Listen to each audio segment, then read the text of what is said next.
Welcome to our online classes. Today our topic is about sole proprietor and its features. Okay, let us know what do you mean by sole proprietor. Sole proprietor is a person who introduces his own capital in the business. Suppose, in simple terms, the person who is starting the business, that is owner of the business, we call him as an proprietor. Okay, in the same way, sole means one single person, right? That means single person who is starting the business, we call him as sole proprietor. Let us discuss what the sole proprietor will do. We need to start the business, only single person, what he need to do? If you want to start any business, what we need to have? All the basic amenities, that is land, labor, capital and organization, right? So if you want to start any business, these four things are a very important thing in our business, because without all these things we cannot run the business, right? That is the reason, if all these things are made by a single person, that is a single person wants to start any business by procuring all these elements, we call him as a sole proprietor. So if you see sole proprietor, what he do now, if he is getting any losses, he is the only person who need to bear all those losses. And if he is getting the profits, he is the person who will enjoy all the profits. Right? Now let us go in detail what the sole proprietor will do. If you see, sole proprietorship is one of the oldest method of doing business. Okay? ఇప్పుడు చూడండి, మనము previous generation చూసామనుకో, only single persons వాళ్ళు ఏం చేసేవాళ్ళన్నా చిన్న shops పెట్టుకోవడం, like kirana shops, medical shops and shoe stores, చెప్పుల షాప్ కానివ్వండి, నెక్స్ట్ క్లాత్ స్టోర్స్, ఇవన్నీ కూడా సింగిల్ పర్సన్స్ మెయింటైన్ చేశారనుకోండి, అంటే ఓన్లీ సింగిల్ పర్సన్ ఈ బిజినెస్ అన్ని కూడా చూసుకున్నాడు అనుకోండి, వాటిని మనము సోల్ ప్రొప్రైటర్షిప్ బిజినెస్ అని పిలుస్తాము. ఇక్కడ అతను సింపుల్ గా ఏం చేస్తాడన్నా, అతనికి ఎంతైతే డబ్బులు అవసరం ఉన్నాయో, right, the amount which we are investing in the business we call him as capital. ఓకేనా, మనం డబ్బులు ఇన్వెస్ట్ చేసేదాన్ని క్యాపిటల్ అని పిలవాలి. సో ఇక్కడ సింపుల్ గా ఏం చేస్తాడన్నా సోల్ ప్రొప్రైటర్, అతని దగ్గర ఉన్న క్యాపిటల్ అంతా కూడా తీసుకొచ్చి ఒక బిజినెస్ ని స్టార్ట్ చేస్తాడు. Then we call him as sole proprietor అని పిలుస్తాం. ఓకేనా, సింపుల్ గా సమ్ ఆఫ్ ద డెఫినేషన్స్ మన ఆథర్స్ సోల్ ప్రొప్రైటర్ గురించి కొన్ని డెఫినేషన్స్ ఇచ్చారన్నా. If you see J L Hanson, okay, J L Hanson sole proprietor గురించి వండర్ఫుల్ గా చెప్పాడు. ఏం చెప్పాడు అంటే, a type of business unit where one person is solely responsible for providing the capital, bearing the risk of the enterprise and for the management of the business. అంటే ఇక్కడ ఇతను ఏం చెప్తున్నాను అంటే, ఓన్లీ సింగిల్ పర్సన్, ఏదైతే ఒక single person ఉంటాడో అతను ఏం చేస్తాడు అంటే, బిజినెస్ లో ఉన్న ప్రతి రిస్క్ ని బేర్ చేస్తూ అండ్ అందులో వచ్చే ప్రతి ఇష్యూస్ ని కానివ్వండి, ప్రాఫిట్స్ ని కానీ మేనేజ్ చేసే వాళ్ళని మనం ఏమనాలి, సోల్ ప్రొపరేటర్ అని పిలవాలి అని చెప్పారు. ఓకేనా, so this is the thing అన్న. Now let us go in detail what are the features of sole proprietor. Means if you want to call any person as sole proprietor, what he need to have. If we see the first one, what do you mean that? Individual initiative. అంటే ఇక్కడ చూడండి, ఒక soul proprietorship business పెట్టాలి అంటే ఏంటన్నా, ఒక single person, suppose మనమే అనుకోండి, అరే నేను ఒక షాప్ స్టార్ట్ చేయాలి అంటే మీలో మీకే ఇనిషియేషన్ అనేది రావాలి. అంటే ఎవరి ఫోర్స్ వల్ల కాకుండా నేనే ఒక షాప్ పెట్టుకోవాలి అనేసి మనకే వచ్చేదాన్ని ఇండివిజువల్ ఇనిషియేటివ్ అంటారు. సో ఆ సింగిల్ పర్సన్ ఏం చేస్తాడు అంటే, బిజినెస్ కి కావాల్సిన capital, employees, next what are the equipments అంటే షాప్ లో స్టాక్ కావాలి కదా, అవన్నీ కూడా అతనే తెచ్చేసుకుంటాడు అనమాట. And at last he is the only person who bears all the profit and loss of the business. కాబట్టి ఈ ఇండివిజువల్ ఇనిషియేటివ్ ఆ సింగిల్ పర్సన్ ఏం చేస్తాడన్నా వాటన్నిటినీ కూడా తీసుకొచ్చి జాగ్రత్తగా ఖర్చు పెట్టుకుంటూ ఆ బిజినెస్ యాక్టివిటీస్ చేస్తూ ప్రాఫిట్స్ ఎర్న్ చేయాలి అని ఎక్స్పెక్ట్ చేస్తాడు, అంతే కదా. ప్రతి ఒక్క person, the person who is starting the business first motive ఏముంటుందన్నా అతనికి he wants to earn profit కదా. సో ఈ సింగిల్ పర్సన్ ఏం చేస్తాడు, ప్రతి ఒక్కటి ఆ షాప్ కి కావాల్సిన ప్రతి ప్లాన్స్, అరేంజ్మెంట్స్, రా మెటీరియల్స్ అవన్నీ కూడా తీసుకొచ్చి అతనే ఆ బిజినెస్ ని స్టార్ట్ చేసుకుంటాడు. Right now let us go with the second point, that is single ownership. Single ownership అంటే ఏంటి అంటే already we know sole proprietor అంటే single person who is starting the business కదా. సో ఆ సింగిల్ ఓనర్షిప్ సింపుల్ గా ఆ shop ఎవరిదైనా ఆ పర్సన్ ఎవరైతే స్టార్ట్ చేశారో అతనిదే కదా. So simply we call it as single ownership. అంటే ఆ బిజినెస్ ఏదైతే ఉందో దానిపైన ప్రతి రైట్ కూడా అంటే ఓనర్షిప్ టోటల్ మేనేజ్మెంట్ కూడా అతనే చేసుకుంటాడు. So simply we call him as single ownership. ఓకేనా, ఎందుకంటే ఇందులో మళ్ళీ ఏంటన్నా ఆ ఓనర్ ఎవరైతే ఉన్నాడో ప్రతి ఒక్కటి మేనేజ్ చేస్తున్నాడు, ప్రాఫిట్ అండ్ లాసెస్ షేర్ చేసుకుంటున్నాడు, అంటే అతనే ఎంజాయ్ చేస్తున్నాడు కదా. అందుకనే అతన్ని మనము సింగిల్ ఓనర్షిప్ అని పిలవాలి. సపోజ్ మీరు ఒక చికెన్ సెంటర్ పెట్టారు అనుకోండి, ఓకేనా, చికెన్ షాప్. అక్కడ మీ షాప్ లో ఎవరు ఓనర్ ఉంటారు కదా, మీరే ఉంటారు. మీరే పబ్లిక్ కి పార్సల్స్ ఇస్తా ఉంటారు అండ్ మీరే క్యాష్ తీసుకుంటా ఉంటారు. So you are the only single person, single owner of that business. Now third point, less legal formalities. Suppose మనము ఏ బిజినెస్ అయినా చూసామనుకోండి, compulsory we need to be registered with the Companies Act. అంటే government నుంచి compulsory permissions అనేవి తీసుకోవాలి. But ఇక్కడ ఏంటన్నా మనము చిన్న చిన్న షాప్స్ మన విలేజెస్ లో పెట్టుకుంటాం. ఎలాగా కిరాణా షాప్స్ కావచ్చు, మెడికల్ షాప్స్ కావచ్చు, ఇప్పుడు చికెన్ సెంటర్ అన్నాం, చికెన్ సెంటర్ కావచ్చు, లేదు అంటే మీ ఇంట్లోనే ఒక బట్టల షాప్ కావచ్చు. వీటన్నిటికి కూడా పర్మిషన్స్ అనేది అవసరం లేదు. బికాస్ మీరు ఒక్కరే బిజినెస్ చేస్తున్నారు అండ్ వేరే వాళ్ళకనే డిపెండ్ కావట్లేదు కదా. అందుకని మనం ఏమంటున్నాం, లెస్ లీగల్ ఫార్మాలిటీస్ అంటాం. అంటే కంపేరింగ్ టు అదర్ బిజినెసెస్ మన బిజినెస్ లో ఏంటన్నా ఫార్మాలిటీస్ అనేవి ఎక్కువగా ఏమీ ఉండవు, ప్రొసీజర్స్ అనేవి ఏమీ ఉండవు అనమాట. జస్ట్ మీరు రావడం, మీ దగ్గర క్యాష్ ఏదైతే ఉందో దాన్ని ప్రొక్యూర్ చేసుకోవడం, అది తీసుకెళ్ళి ఇన్వెస్ట్ చేయడం, అంతే. అందుకనే దీన్ని లెస్ లీగల్ ఫార్మాలిటీస్ బిజినెస్ అంటారు. So this is one of the easiest method of doing business, that is sole proprietorship business. Now let us go with the fourth point, that is unlimited liability. Unlimited liability. Firstly, we need to know what you mean by liability. Liability ante ఏంటంటే company which goes to pay for others. అంటే మనం అప్పులు తెస్తాం కదా వేరే వాళ్ళ దగ్గర, వాటిని మనము లయబిలిటీస్ అంటాము. అన్లిమిటెడ్ అంటే ఏంటి, which has no limit. Suppose మీరు ఏంటి సోల్ ప్రొప్రైటర్ కి ఆల్రెడీ ఒకవేళ ప్రాఫిట్స్ వస్తే టోటల్ ప్రాఫిట్స్ అతనే ఎంజాయ్ చేస్తున్నాడు అని చెప్తున్నాడు. But in case it is getting losses, ఆ లాసెస్ కూడా కంపల్సరీ అతనే పే చేయాలి. ఫర్ ఎగ్జాంపుల్ ఇతను ఒక 1 lakh రూపీస్ పెట్టి ఒక బిజినెస్ స్టార్ట్ చేశాడు. మనకి రీసెంట్ సిచ్యువేషన్ చూసుకుంటే కోవిడ్ వచ్చేసి అక్కడ ఏమైందన్నా ఇతను షాప్ క్లోజ్ చేయాల్సి వచ్చింది. ప్రతి ఒక్కరు క్లోజ్ చేశారు. ఒక 4-5 months షాప్స్ క్లోజ్ లోనే ఉన్నాయి. సో దీనివల్ల ఏమవుతుంది, అతను కంపల్సరీ పవర్ బిల్ పే చేయాలి, రెంట్ పే చేయాలి. సో ఇవన్నీ కూడా ఎక్స్ట్రా బర్డెన్స్ కదా.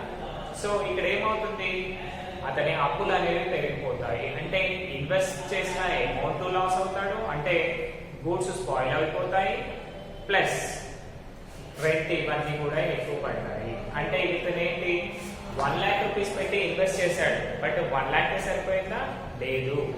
మళ్ళీ ఎక్సెస్ ఒక 30,000-40,000 ఎక్సెస్ అవుతుంది. అంటే ఈ అన్లిమిటెడ్ లయబిలిటీలో మనకి ఏమవుతుందన్న, మనం పెట్టిన ఇన్వెస్ట్ చేసిన అమౌంటే కాకుండా మన పర్సనల్ అసెట్స్ కూడా సమ్టైమ్స్ తీసేయాల్సి వస్తుంది. దాన్నే మనము అన్లిమిటెడ్ లయబిలిటీ అని అంటాం. ఫర్ ఎగ్జాంపుల్, మీరు ఒక బట్టల షాప్ పెట్టారు, ఓకేనా?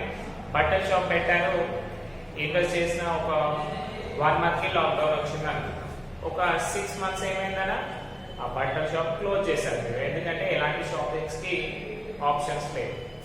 ఆఫ్టర్ 6 months మీకు సేమ్ ఫ్యాషన్ ఉంటుందన్న, మళ్ళీ లేదు. ఆ బట్టలు ఏవైతే ఉన్నాయో ఆ క్లాత్స్ అన్నీ కూడా మనకి ఏమవుతాయి, అవుట్ ఆఫ్ ఫ్యాషన్ అవుతాయి. అవుట్ ఆఫ్ ఫ్యాషన్ అయినప్పుడు పబ్లిక్ పర్చేస్ చేస్తారా వాటిని? చేయనప్పుడు మనం ఏం చేయాల్సి వస్తుంది, 50% ఆఫ్ అన్న పెట్టాల్సి వస్తుంది. అంటే మనం 1 lakh పడుతుంది 50,000కే ఇవ్వాల్సి వస్తుంది. అంటే 50,000 లాస్ అయినట్టే కదా. మళ్ళీ న్యూ స్టాక్ ఉన్నాం అనుకోండి, మళ్ళీ ఎక్సెస్ అమౌంట్ పెట్టాలి కదా. అంటే ఇక్కడ ఏమవుతుంది, లయబిలిటీ అనేది ఎక్కువ అవుతుంది. అంటే మనం ఇన్వెస్ట్ చేసిన అమౌంట్ కంటే ఎక్సెస్ ఆఫ్ అమౌంట్ పే చేయాల్సి వస్తుంది. సో దాన్నే మనము అన్లిమిటెడ్ లయబిలిటీ అంటాం. అందుకనే యాజ్ ఎ సోల్ ప్రొపరేటర్ మనం ఏం చేయాలన్నా, ప్రతి ఒక్క యాక్టివిటీని కూడా జాగ్రత్తగా చేయాలి, without getting any losses. Okay, now let us go with the 5th point, that is ownership and management. So here see, ownership and management.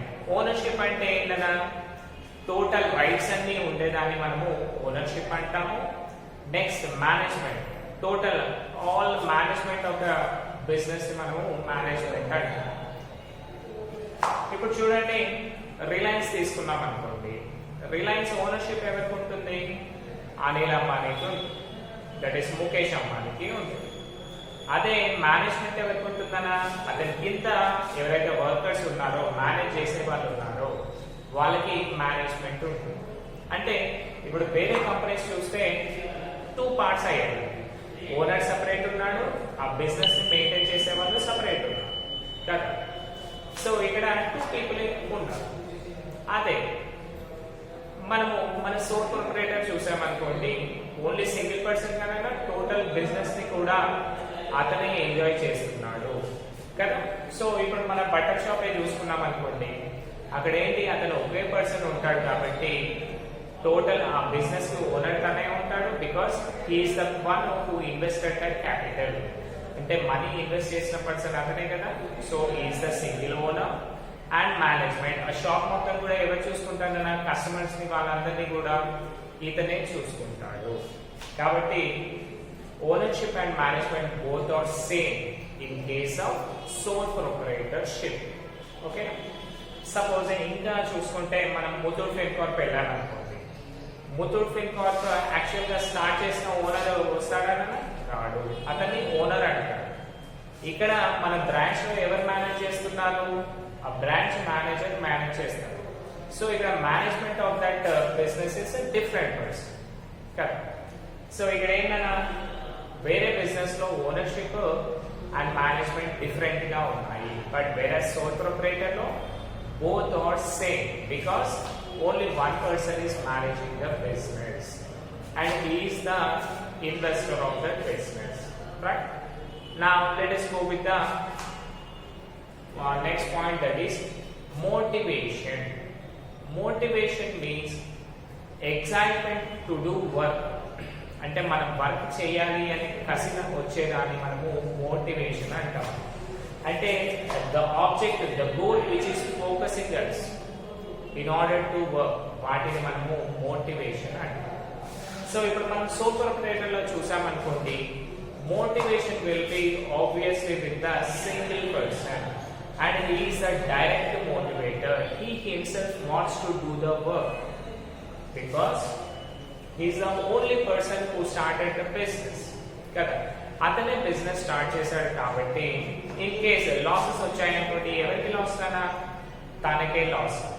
అందుకని ఇతను ఏం చేస్తాడంటే ఎప్పుడు కూడా, అరే నేను బిజినెస్ మంచిగా చేయాలి, I want to earn the profit, అదే థాట్స్ లో ఉంటాడు. అతని బిజినెస్ ని సక్సెస్ఫుల్ గా రన్ చేసుకుంటూ ఉంటాడు. బికాస్ లాసెస్ వచ్చాయనుకోండి ఉంటుందా, టోటల్ కూడా కొలాప్స్ అవుతుంది. అందుకనే he is the direct motivator. Suppose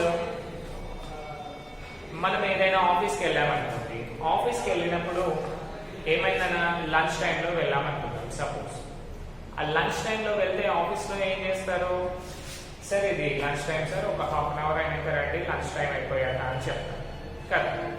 అదే మీ ఇంట్లో అనుకోండి, మీ ఇంట్లో మీ షాప్, ఓకేనా, మీ షాప్లో ఏమైందన్నా మీరు లంచ్ చేస్తున్నారు, అప్పుడే ఒక కస్టమర్ వచ్చి ఏదైనా ప్రోడక్ట్ అడిగారు, అప్పుడు మీరు లంచ్ టైం అమ్మా తర్వాత రా అంటారా, లేదు ఏమంటారు, ఉండండి అని చెప్పేసి అలాగే వెళ్ళి అతనికి ఇచ్చేసి మళ్ళీ మీ లంచ్ పే చేస్తారు. ఎందుకు చేస్తున్నారా, because if you are doing that business you are getting profit directly. అదే మనం ఆఫీస్లో చూసుకుంటే వాళ్ళు వర్క్ చేసినా చేయకపోయినా సాలరీస్ అనేవి వెళ్ళిపోతాయి. So is not directly linked with the profit. But where are sole proprietor he is directly linked with the profit. అంటే అతను ఎంత సేల్ చేస్తే అంత ప్రాఫిట్ వస్తుంది. అందుకనే సోల్ ప్రొప్రైటర్ ఏం చేస్తున్నాడు, he is the direct motivation, he has direct motivation and he works for that how long he wants. ఎప్పటి వరకు కావాలి అంటే అక్కడి వరకు వర్క్ చేస్తాడు. Okay, now let us go with the next one, that is secrecy. Secrecy అంటే ఏంటన్నా, maintaining of secrets. మనం బిజినెస్ కనుక సక్సెస్ఫుల్ గా రన్ చేయాలి అనుకోండి, the first key point in any business that is maintenance of secrets. ఓకేనా, suppose మన కంపెనీలో కనుక సీక్రెట్స్ అనేవి లేవనుకోండి, వాట్ హ్యాపెన్స్, మన అపోజిషన్ వాళ్ళు ఎవరైతే ఉన్నారో మన కంపెనీని టేక్ ఓవర్ చేసే ఛాన్సెస్ ఉంటుంది. ఓకేనా, ఫర్ ఎగ్జాంపుల్ మీరు ఏదైనా ఒక అడ్వాన్స్ గా తీసుకురావాలి అనుకున్నారా, సపోజ్ కదా మీ ఊళ్ళో ఏంటంటే చిన్న బట్టల షాప్ ఉంది, మళ్ళీ అదే తీసుకుంటాం, 2 బట్టల షాప్స్ ఉన్నాయి కదా, మీది ఒకటి వేరే పర్సన్ది ఒకటి. మీరు ఏం చేశారు అంటే మీ ఆపోజిషన్ పర్సన్ ఉన్నాడు కదా, అతనికి ఏం చేశారు, సార్ మేము next month if not 2 months kids wear and ladies wear separate section చేసుకుందాం అనుకుంటున్నాము అని మీరు చెప్పారు అనుకుంటున్నాను. అప్పుడు మీ ఆపోజిషన్ పర్సన్ ఏం చేస్తాడన్నా, అరే ఇతని ఐడియా ఇలా ఉంది, ఇతను చేశాడంటే నాకు ప్రాఫిట్ రాదు అని చెప్పేసి ముందే మీకంటే అడ్వాన్స్ గా అతనే ఆ బిజినెస్ ఇంప్లిమెంట్ చేస్తాడు. So for him customer will be more కదా. అందుకనే మనం ఏం చేయాలి అంటే ఎప్పుడు కూడా మన బిజినెస్ లో సీక్రెట్స్ అనేది మెయింటైన్ చేయాలి. సీక్రెట్స్ మెయింటైన్ చేస్తే ఏంటన్నా, we can do wonders in the business. Okay, now next one, no separate entity. Entity అంటే ఏంటన్నా అంటే ఐడెంటిటీ అని అర్థం అన్నమాట. ఫర్ ఎగ్జాంపుల్ ఎస్బీఐ బ్యాంక్ చూసామనుకోండి, బ్యాంక్ అనేది సపరేట్, అందులో మేనేజర్ అనేది సపరేట్, అంటే 2 parts ఉన్నాయి బ్యాంక్. అదే మీరు సోల్ ప్రొప్రైటర్షిప్ చూసామనుకోండి, అతనే ఓనర్ అండ్ అతనే బిజినెస్ ని రన్ చేస్తున్నాడు. So nothing is difference in this. అంటే ఇప్పుడు ఓనర్ సేమ్, మేనేజ్మెంట్ సేమ్, కాబట్టి వీళ్ళిద్దరిని సపరేట్ గా చూద్దాం. అదే సోల్ ప్రొప్రైటర్ అవుతేనా owner and management are same కదా, సేమ్ కాబట్టి ఇందులో ఎలాంటి డిఫరెన్సెస్ అనేవి ఉండవు. Right, next one man control. One man control అంటే ఏంటన్నా, ఆబ్వియస్లీ సోల్ ప్రొప్రైటర్ అంటే he is the single person managing the business, కాబట్టి total controlling of the business total కూడా సోల్ ప్రొప్రైటర్ దగ్గరే ఉంటుంది. And he is the only person managing all the works in sole proprietorship. So next last point is this thing, areas of operation. Areas of operation అంటే ఏంటి అంటే how long he can succeed. Okay, how long he can succeed and at what extent, how much capital he can introduce. అంటే చూసుకుంటే ఇతను maximum చిన్న shops ని మాత్రమే manage చేయగలుగుతాడు. ఒక 4-5 people కలిసి క్యాపిటల్ తెచ్చింది వేరు, ఓన్లీ సింగిల్ పర్సన్ తెచ్చింది వేరు కదా. అంటే అందుకనే ఇక్కడ ఏంటన్నా మనకి సింగిల్ పర్సన్ మేనేజ్ చేస్తున్నాం కాబట్టి his capital will be less, కాబట్టి స్మాల్ బిజినెస్ మాత్రమే ఇతను డెవలప్ చేయగలుగుతాడు. He cannot go with Reliance or Tata, like that. Only small companies invest చేస్తాడు. అండ్ kirana shop, medical shop, cloth showroom ఇలాంటి చిన్న కంపెనీస్ మాత్రమే అతను మేనేజ్ చేయగలరు. Okay, these are the features. Totally how many we have discussed?